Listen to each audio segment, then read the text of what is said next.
MB. Patil ಸಚಿವರ ವಿರುದ್ಧ ಒಬ್ಬರು ಸಮರ ಸಾರಿದ್ದಾರೆ. ಹಿಂಗೆ ಯಾವ ಕಾರಣಕ್ಕೆ? This is the news, let's have a look. MB. Patil ಅವರ ವಿರುದ್ಧ ಯಾರು ಸಮರ ಸಾರಿದ್ದಾರೆ? ಶ್ರೀಮತಿ ಅನಿತಾ ಕುಮಾರಸ್ವಾಮಿ. ಬಿಡದಿಯಲ್ಲಿದೆ ಎಚ್.ಡಿ.ಕೆ ಕುಟುಂಬದ 100 ಎಕರೆ ಬೇನಾಮಿ ಆಸ್ತಿ ಅನ್ನುವ ಮಾತನ್ನು ನಾನು ಹೇಳ್ತಾ ಇಲ್ಲ. ಈ ಆರೋಪ, ಸ್ಫೋಟಕ ಆರೋಪ ಮಾಡಿರೋದು ಯಾರು?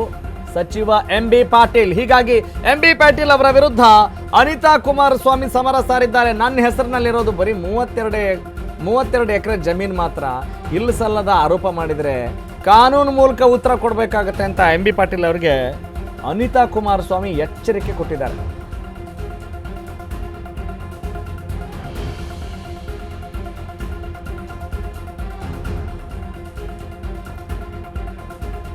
ಎಸ್, ಈ ಬೇನಾಮಿ ಆಸ್ತಿ ಅನ್ನುವ ಹೆಸರನ್ನು ಕೇಳಿದಾಗ ಸಹಜವಾಗಿ ಏನ್ರಿ ಮಾತಾಡ್ತಾರೆ ಇವರು ಅಂತ ಅನಿಸುತ್ತೆ. ಆ ರೀತಿಯಾದಂಥ ಒಂದು ಅನಿಸಿಕೆಯಿಂದ ಅನಿತಾ ಕುಮಾರಸ್ವಾಮಿ ಅವರು ಕೂಡ ಇದಕ್ಕೆ ಪ್ರತಿಕ್ರಿಯಿಸಿದ್ದಾರೆ. ನನ್ನ ಹೆಸರಿನಲ್ಲಿರೋದು 32 ಎಕರೆ ಜಮೀನು ಮಾತ್ರ. ಸುಮ್ಮನೆ ಇಲ್ಲದೆ ಇರೋದೆಲ್ಲ ಹೇಳಕ್ಕೆ ಹೋಗಬೇಡಿ ಆಯಿತಾ? ನೀವು ಇದನ್ನೇ ಮುಂದುವರಿಸಿದ್ರೆ, ಈ ರೀತಿಯಾಗಿ ಹೇಳಿಕೆ ಕೊಡ್ತಾ ಹೋದರೆ ತಕ್ಪಾಠ ಕಲಿಸ್ಬೇಕಾಗತ್ತೆ, ಕಾನೂನಿನ ಮೂಲಕ ಉತ್ತರ ಕೊಡಬೇಕಾಗತ್ತೆ ಅಂತ ಒಂದು ಚಾಟಿ ಬೀಸಿದ್ದಾರೆ, ಎಚ್ಚರಿಕೆಯನ್ನು ಕೊಟ್ಟಿದ್ದಾರೆ. ಯಾರು? ಅನಿತಾ ಕುಮಾರಸ್ವಾಮಿ ಅವರು. ಯಾರ ವಿರುದ್ಧ? ಸಚಿವ ಎಂ.ಬಿ. ಪಾಟೀಲ್ ಅವರ ವಿರುದ್ಧ. ಯಾವ ಮೂಲಕ? ಈ ಟ್ವೀಟ್ ಮೂಲಕ. ಏನಿದೆ ಆ ಟ್ವೀಟಲ್ಲಿ? ಎಂ.ಬಿ. ಪಾಟೀಲ್ ವರ್ಸಸ್ ಅನಿತಾ ಕುಮಾರಸ್ವಾಮಿ. ಇದು ನೋಡ್ಬೋದು ನೀವು. ನನ್ನ ಹೆಸರಿನಲ್ಲಿರೋದು 32 ಎಕರೆ ಜಮೀನು. ಎಂ.ಬಿ. ಪಾಟೀಲ್ ಹೇಳಿರುವಂತೆ 100 ಎಕರೆ ಅಲ್ಲ. ರಾಜಕೀಯ ದುರುದ್ದೇಶಕ್ಕಾಗಿ ಮನೆಯವ್ರನ್ನೆಲ್ಲ ತರಬೇಡ್ರಿ. ಸುಳ್ಳು ಪ್ರಚಾರ ಮಾಡೋದೆಲ್ಲ ಯಾರಿಗೂ ಶೋಭೆ ತರೋದಿಲ್ಲ. ವೈಯಕ್ತಿಕ ವಿಚಾರಗಳ ಬಗ್ಗೆ ಚರ್ಚಿಸುವ ಕೀಳು ಮಟ್ಟಕ್ಕೆ ಹೋಗಬಾರ್ದು. ಅನಗತ್ಯವಾಗಿ ನನ್ನ ಬಗ್ಗೆ ಆರೋಪ ಮಾಡೋದು ಸರಿಯಲ್ಲ. ನನ್ನ ಕುಟುಂಬದ ಬಗ್ಗೆ ಇಲ್ಲ ಸಲ್ಲದ ಆರೋಪಗಳನ್ನು ಮಾಡಿದರೆ ಕಾನೂನು ಮೂಲಕ ಉತ್ತರ ಕೊಡ್ತೀನಿ ಅಂಥವ್ರಿಗೆ ಅನ್ನೋ ಮಾತನ್ನು ಟ್ವೀಟ್ ಮೂಲಕ ತಮ್ಮ ಪ್ರತಿಕ್ರಿಯೆ ಕೊಟ್ಟಿದ್ದಾರೆ ಮಾಜಿ ಶಾಸಕಿ ಅನಿತಾ ಕುಮಾರಸ್ವಾಮಿ. ಯಾರ ವಿರುದ್ಧ? ಹಾಲಿ ಸಚಿವ ಸನ್ಮಾನ್ಯ ಎಂ.ಬಿ. ಪಾಟೀಲ್ ಅವರ ವಿರುದ್ಧ. ಯಾಕೆ ಕೊಟ್ಟರು? ಎಂ.ಬಿ. ಪಾಟೀಲ್ ಅವರು ಇದಕ್ಕೆ, ಈ ಬಿಡದಿ ವಿಚಾರಕ್ಕೆ ಸಂಬಂಧಪಟ್ಟ ಹಾಗೆ ಒಂದು ಹೇಳಿಕೆಯನ್ನು ಕೊಡ್ತಾರೆ. ಏನಂತ ಹೇಳಿಕೆ ಕೊಡ್ತಾರೆ? ಯಾಕೆ ಕೊಡ್ತಾರೆ? ಈ ಬಿಡದಿ ಟೌನ್ಶಿಪ್ ವಿಚಾರ ಇದೆಯಲ್ಲ, ಈ ಭೂಚಕ್ರ ಬಿಡದಿ ಬಡಿದಾಟ, ಈ ಟೌನ್ಶಿಪ್ ವಿಚಾರಕ್ಕೆ ಸಂಬಂಧಪಟ್ಟ ಹಾಗೆ ದೊಡ್ಡ ಮಟ್ಟದ ಸದ್ದಾಗ್ತಾ ಇದೆಯಲ್ಲ, ಸುದ್ದಿ ಆಗ್ತಾ ಇದೆಯಲ್ಲ, ಚರ್ಚೆಗೆ ಗ್ರಾಸವಾಗ್ತಾ ಇದೆಯಲ್ಲ. ಡಿ.ಕೆ. ಶಿವಕುಮಾರ್ ಅವರು ಮತ್ತು ಕಾಂಗ್ರೆಸ್ ಸರ್ಕಾರದವರು ಇದನ್ನು ದೊಡ್ಡ ಪ್ರತಿಷ್ಠೆಯಾಗಿ ಪರಿಗಣಿಸಿದ್ದಾರೆ ಅಂತ ಕಾಣಲಾಗ್ತಾ ಇದೆಯಲ್ಲ. ಅಂದರೆ ಮಿನಿ ಬೆಂಗಳೂರನ್ನು ಬಿಡದಿ ಸಮೀಪ ಮಾಡಲಿಕ್ಕೆ ಹೊರಟಿದ್ದಾರಲ್ಲ. ಏನು ಮಿನಿ ಬೆಂಗಳೂರು ಅಂತ ಹೇಳಿದರೆ, ಇಲ್ಲಿ ಜನದಟ್ಟಣೆ ಹೆಚ್ಚಿರುವ ಕಾಲ ಅಲ್ಲೇ ಒಂದು ಬೆಂಗಳೂರು ಥರ ಮಾಡಿಬಿಡೋದಪ್ಪ. ಏನು ಬೆಂಗಳೂರು ಅಂದರೆ IT-BT ಸಿಟಿ ಥರ ಮಾಡಿಬಿಡೋದು. ಆಮೇಲೆ ದೇಶದಲ್ಲೇ ಮೊದಲ AI ಚಾಲಿತ ನಗರವನ್ನಾಗಿ ಮಾಡಿಬಿಡೋದು. ತುಂಬ ಅಡ್ವಾನ್ಸ್ಡ್ ಟೆಕ್ನಾಲಜಿನ ಬಳಸ್ಕೊಂಡು ಡೆವಲಪ್ಮೆಂಟ್ ಅಂತ ನಾವು ಮಾಡ್ತೀವ್ರಿ, ಅದು ಎಲ್ಲ ವರ್ಗದವ್ರಿಗೂ ಅನುಕೂಲ ಆಗುತ್ತೆ ಅನ್ನೋದು ಯಾರ ವಾದ? ಅದು ಸರ್ಕಾರದ ವಾದ. ಇದಕ್ಕೇನಂತ ಕರೀತಾ ಇದ್ದಾರೆ? ಅಭಿವೃದ್ಧಿ ಅಂತ ಕರೀತಾ ಇದ್ದಾರೆ. ಓಕೆ, ಆದರೆ ಈಗ ಸಮಸ್ಯೆ ಬಂದಿರೋದೇನು?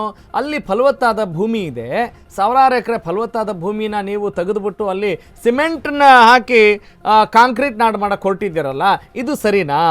ರೈತರು ಹೊಟ್ಟೆ ಮೇಲೆ ಹೊಡೆದು ನೀವು ಅಭಿವೃದ್ಧಿ ಅಂತ ಮಂತ್ರ ಜಪಿಸ್ತಾ ಇದ್ದೀರಲ್ಲ, ಇದು ನಿಜಕ್ಕೂ ಬೂಟಾಟಿಕೆ ಅಲ್ವಾ?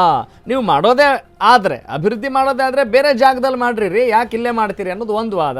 ಆ ವಾದಕ್ಕೆ ಮತ್ತೆ ಕೌಂಟ್ರ್ ಕೊಡುವಂಥ ಕೆಲಸಗಳು ಆಗ್ತಾ ಇದ್ದಾವೆ. ನೋಡ್ರಿ, ಈ ಮುಂಚೆ ಎಚ್.ಡಿ. ಕುಮಾರಸ್ವಾಮಿ ಅವರು 2006ರಲ್ಲೇ ಇದಕ್ಕೆ ಈ ಯೋಜನೆಗೆ ಚಾಲನೆ ಕೊಡೋಕ್ಕೆ ಮುಂದಾಗಿದ್ದರು.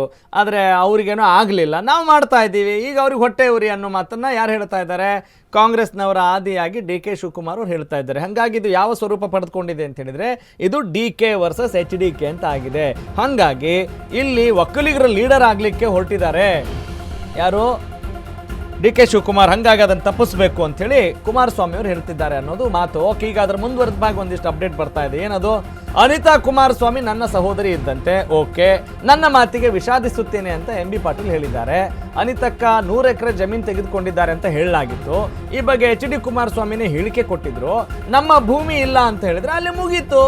ಅನಿತಾ ಕುಮಾರಸ್ವಾಮಿ ಮೇಲೆ ನನಗೆ ಯಾವುದೇ ವೈಯಕ್ತಿಕ ದ್ವೇಷ ಇಲ್ಲ, ನನ್ನ ಮಾತಿನಿಂದ ನೋವಾಗಿದ್ರೆ ವಿಷಾದಿಸುವೆ ಅಂತ ಹೇಳಿದ್ದಾರೆ. ಯಾರು ಹೇಳಿದ್ದಾರೆ?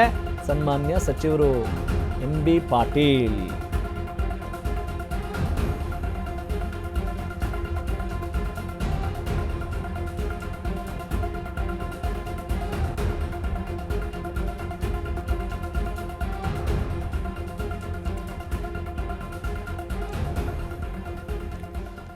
ವೆಲ್ ನಾನು ತಪ್ಪಾಗಿ ತಿಳ್ಕೊಂಡಿದ್ದೆ, ಹೇಳ್ಬಿಟ್ಟಿದ್ದೀನಿ. ನನಗೆ ಅವರು ಸಹೋದರಿ ಇದ್ದಂತೆ, ಹಾಗಾಗಿ ನಾನು ಇದಕ್ಕೆ ವಿಷಾದ ವ್ಯಕ್ತಪಡಿಸ್ತೀನಿ. ಅಂದರೆ ನನ್ನ ಮಾತಿನಿಂದ ನೋವಾಗಿದ್ದರೆ ಕ್ಷಮೆ ಕೇಳ್ತೀನಿ ಅಂತ ಅದರ ಅರ್ಥ. ಓಕೆ, ನಂಗೆ ಗೊತ್ತಿರಲಿಲ್ಲ, ಐ ಗಾಟ್ ರಿಯಲೈಸ್ಡ್ ಅನ್ನೋದನ್ನು ಹೇಳ್ತಾ ಇದ್ದಾರೆ. ನನಗೀಗ ಅರಿವಿಗೆ ಬಂತು, ಕುಮಾರಸ್ವಾಮಿ ಇವ್ರು ಯಾವಾಗಲೂ ಹೇಳ್ದಂಗಿತ್ತು ಅನ್ನೋದನ್ನು ಹೇಳಿದ್ದಾರೆ. ಅಟ್ಲೀಸ್ಟ್ ಈ ಮೂಲಕ ಒಂದು ಅರ್ಥ ಮಾಡ್ಕೋಬೋದು, 32 ಎಕರೆ ಅದೇನು ಸಾಮಾನ್ಯ ಎಕರೆ ಅಲ್ವಲ್ಲ, ಸಾಮಾನ್ಯ ಜಾಗ ಅಲ್ವಲ್ಲ, ಕಡಿಮೆ ಪ್ರಮಾಣದ ಜಾಗ ಅಲ್ವಲ್ಲ. 32 ಎಕರೆ ಅನ್ನೋದು ಕೂಡ ಬಹಳ ಬೆಲೆ ಬಾಳುವ ಭೂಮಿ. ಹಾಗಾಗಿ ಈ ಬಿಡದಿ ಭೂಚಕ್ರಕ್ಕೆ ಸಂಬಂಧಪಟ್ಟ ಹಾಗೆ ಆ ಚಕ್ರ ಸುತ್ತ ಎಲ್ಲರೂ ಸುತ್ತಾ ಇದ್ದಾರೆ. ಯಾಕೆ ಈ ಸುದ್ದಿನ ಯಾರಾದರೂ ಹೇಳಿದ ತಕ್ಷಣ, ಯಾರೋ ಹೋರಾಟ ಮಾಡ್ತಿದ್ದಾರೆ ಅಂತ ಹೇಳಿದ ತಕ್ಷಣ ನಮಗೆ ನಂಬಕ್ಕಾಗ್ತಾ ಇಲ್ಲ ಅಂತ ಹೇಳಿದರೆ, because of their track record. ಏನು ಟ್ರ್ಯಾಕ್ ರೆಕಾರ್ಡು? ಆವಾಗ ಒಂದ್ಸಲಿ ಮಾತಾಡ್ತಿರ್ತಾರೆ, ಈಗ ಒಂದ್ಸಲ ಒಂದು ಮಾತಾಡ್ತಿರ್ತಾರೆ. ಹೀಗಾಗಿ ಇವ್ರನ್ನ ಹೆಂಗ್ರಿ ನಂಬೋದು ಅನ್ನೋದು ಜನಸಾಮಾನ್ಯರ ಮನದಾಳದ ದನಿ ಅಂತ ನನಗೆ ಅನ್ನಿಸ್ತಾ ಇದೆ.